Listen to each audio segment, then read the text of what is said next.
اس زمرے میں ہم کو سمجھنا ہے کہ فرقے ہوتے کیا ہیں، ان کے عقائد کیسے عجیب و غریب ہوتے ہیں۔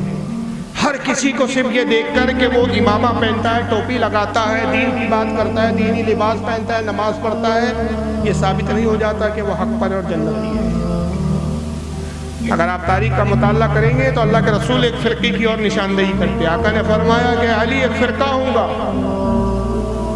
اور اس فرقے کا عالم یہ ہوگا کہ وہ تجھ سے اتنی نفرت کرے گا، اتنی نفرت کرے گا کہ تجھے اسلام سے خارج بتائے گا، اور ایک دوسرا فرقہ وہ ہوگا جو تجھ سے اتنی محبت کرے گا، اتنی محبت کرے گا کہ تجھے خدا بنا دے گا۔ آج ہم دیکھتے ہیں کہ اس طرح کے دو فرقوں کے وجود نظر آتے ہیں۔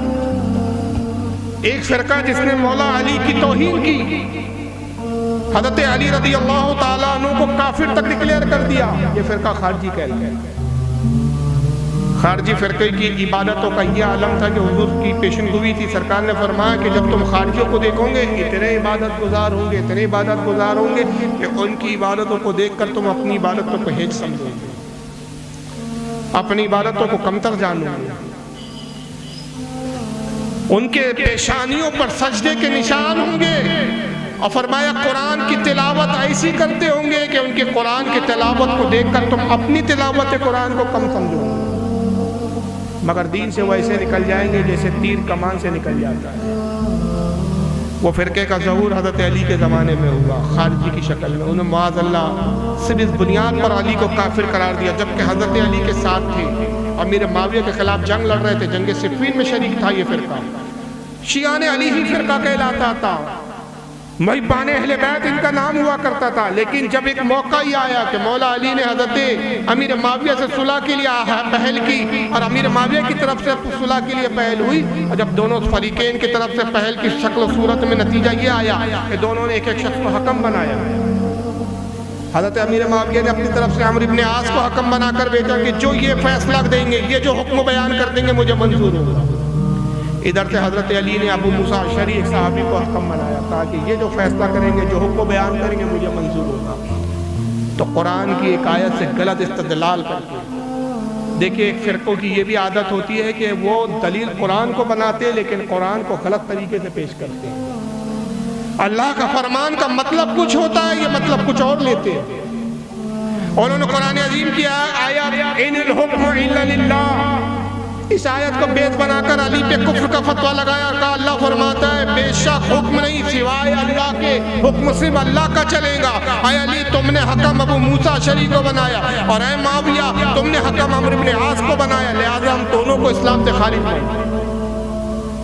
اور پھر نتیجہ یہ ہوا کہ مولا علی کو اس فرقے کو سمجھانا پڑا، جب نہیں مانے، مناظرے ہوئے، مباحثے ہوئے، جب یہ نہیں باز آئے اپنے باطل عقائد سے، مولا علی نے ان سے جنگ نہروان واقع ہوئی، اور جنگ نہروان میں حضرت علی نے ان سب کو قتل کیا۔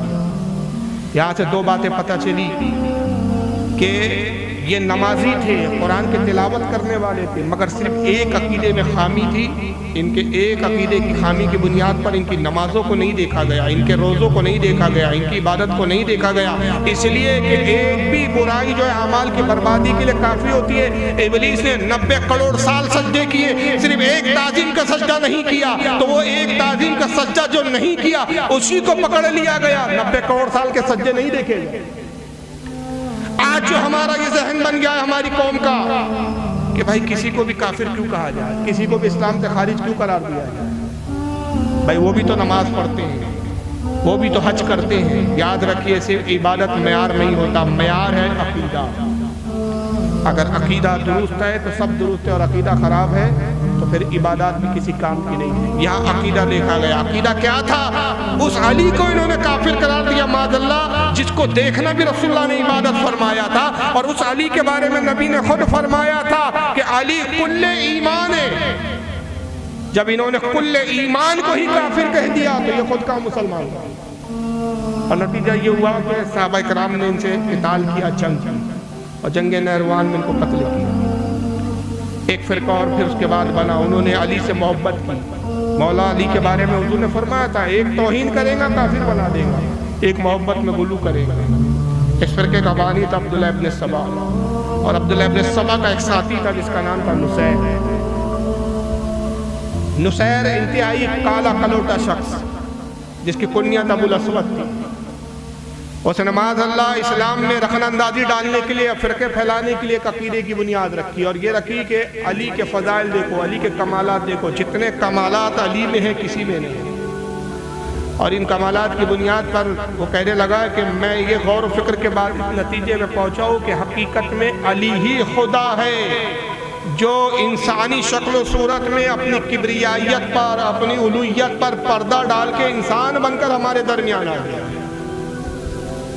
اور انہوں نے معاذ اللہ حضرت علی کو خدا کہنا شروع کیا۔ چونکہ اس فرقے کا بانی نصیر تھا، لہذا اس کے ماننے والے کو نصیری کہا، یہ فرقہ نصیری تھا۔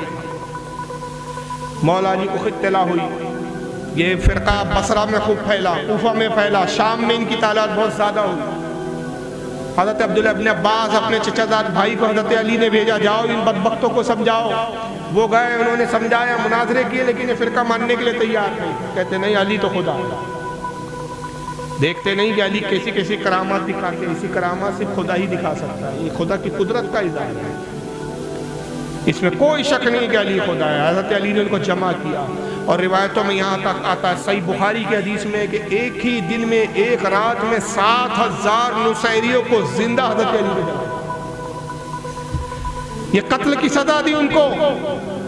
پتہ چلا کہ جو اسلام سے مرتد ہو جاتا ہے، اسلام کا قانون یہ ہے کہ واجب القتل ہوتا ہے۔ 7,000 لوگوں کو ایک رات میں جلا دیا۔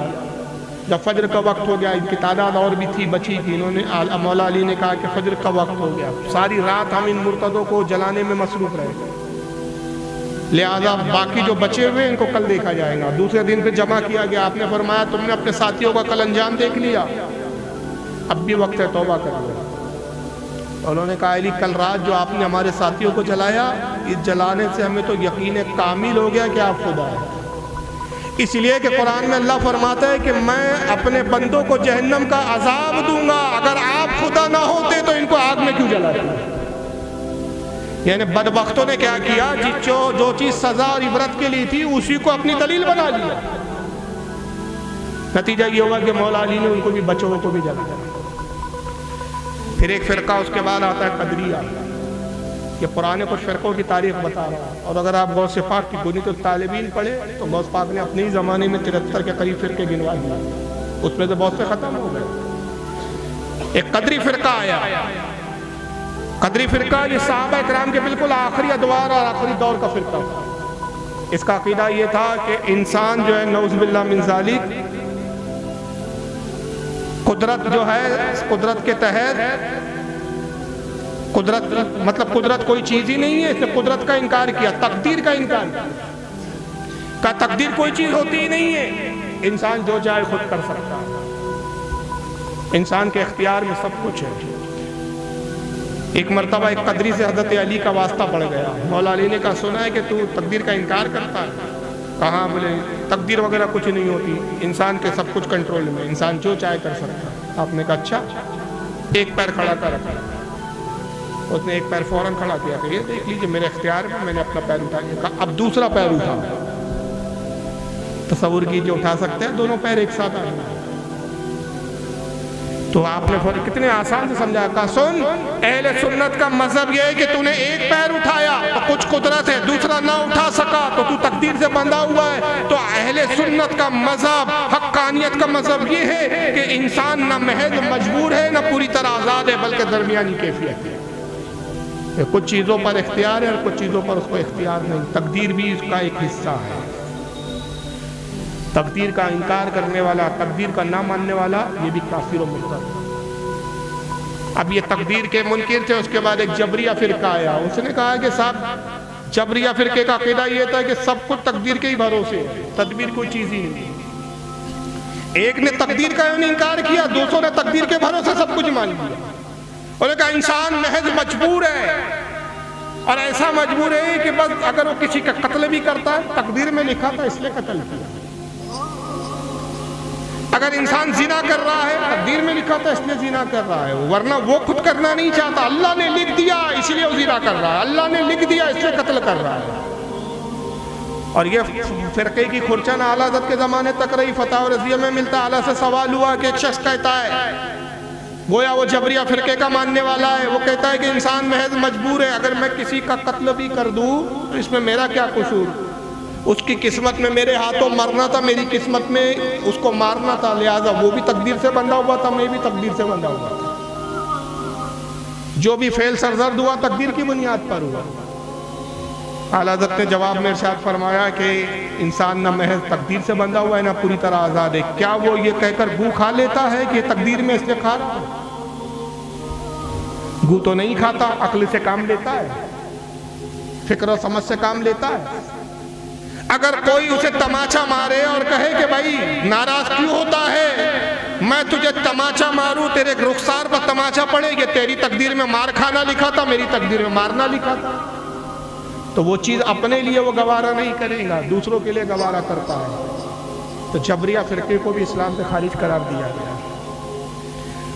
دوسری صدی ہجری میں ایک تیسرا فرقہ ایک اور آتا ہے, مرجیہ فرقہ.